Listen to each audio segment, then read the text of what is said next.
En este vídeo aprenderemos a hacer un sobre de papel como este. No importan las medidas de la hoja, aunque en nuestro caso usaremos una de 29 por 21 centímetros.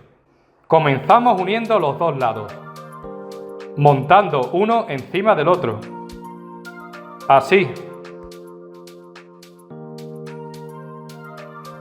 Marcamos bien los dos doblados. Desdoblamos.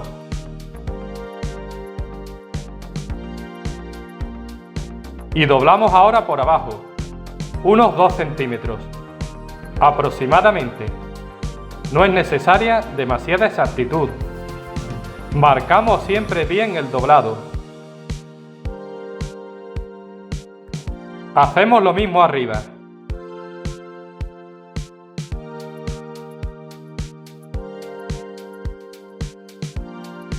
Desdoblamos.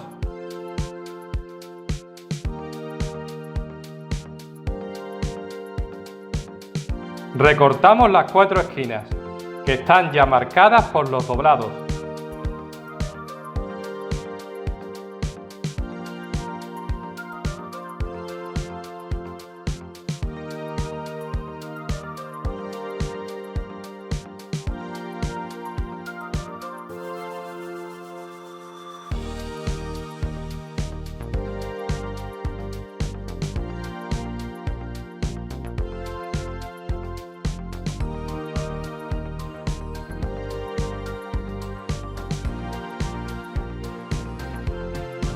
Pegamos estos dos lados.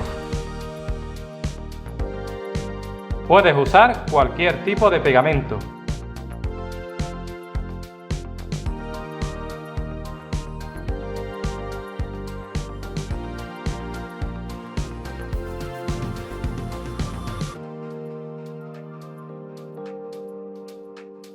Cerramos por abajo.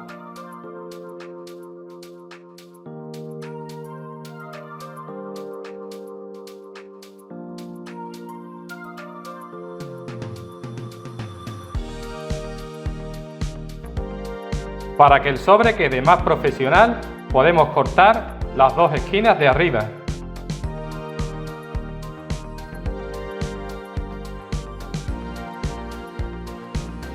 Doblamos para cerrar y ya tenemos nuestro sobre terminado. Si te ha gustado este vídeo, por favor, pulsa like y compártelo. También puedes suscribirte a este canal. Muchas gracias por tu atención. Adiós.